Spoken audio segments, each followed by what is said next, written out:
Well, we're back again for another movie review. I am wearing the same clothes because this is literally straight after. And I've just realised I was meant to be putting stuff on this screen for the review, and yeah, I completely forgot. I'm going to do that while the credits roll because today I'm reviewing Coco.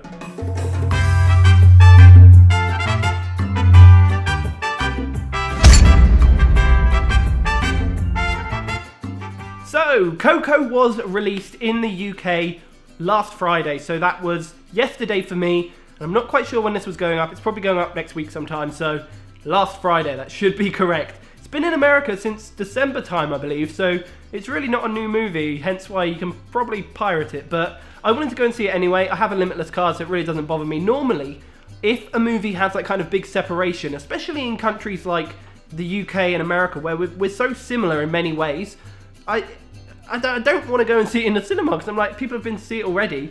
I might as well just wait for it now. But yeah, Coco was something I did want to see because I heard really good things about it, and I just wanted to see if they were correct.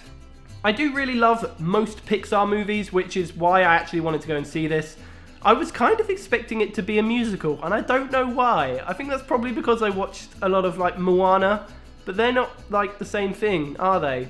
So I was a bit disappointed, but it's kind of on the level of things like Up and all that kind of stuff, and it was very refreshing to have a kind of a new culture explored. I think that's the proper way of saying it. Like being in Mexico, having all this, I don't know how to say it. I always learn it as Dia de los Muertos, but I don't think that's right. Day of the Dead is what I'm trying to say. I just think it's a really interesting and really unique setting that, well, it hasn't really been done very much. There are films that I can think of that are like Mexican films, like Machete, but in terms of like Disney animations and all that kind of thing, you just don't really get that kind of thing. It was really nice for Moana to go Polynesian. That's correct, right? Hopefully. But yeah, Coco going to the kind of Mexican and going their Mexican roots was really nice, and it was a really nice and interesting world that we got to explore.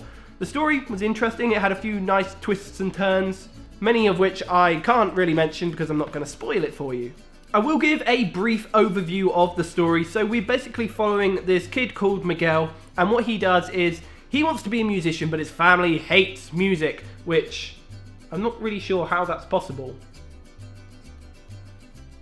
I don't know, but he loves music and he has this idol, and he basically wants to perform in a talent show.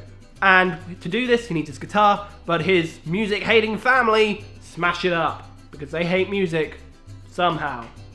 So then he has to get a guitar and he does this and that, and basically he ends up falling into the world of the dead, or whatever you want to call it. So basically he's just surrounded by skeleton people and he's a human in there, and if he doesn't get out by sunrise, he becomes a skeleton person and is essentially dead.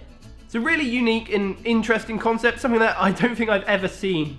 Ever, really. Like, it's really quite an interesting storyline, and many of its characters are actually really unique and interesting, like Hector, who's someone that he goes around with, and I can't remember the guy's name, De La Silva?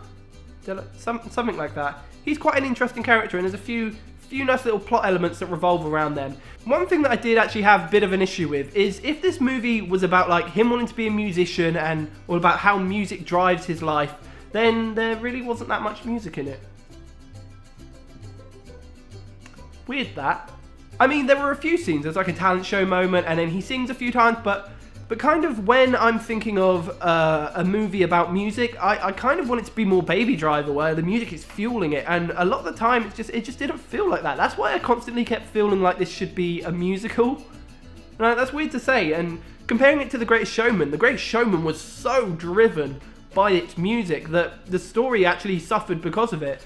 And this one, I kind of feel the opposite. I wish it had some more music, which is sad, but overall it was really good. If you like Pixar movies, then you're gonna really love this. It's a pretty much normal Pixar movie. You know what you're getting into with one of them, and it's not gonna let you down, and it's not gonna do anything particularly amazing apart from the setting and the culture, which I am very, very fond of. So yeah, Coco is a recommendation. Kind of. I'm still a bit bugged that it came out in America so long ago. Oh well, it's a good film.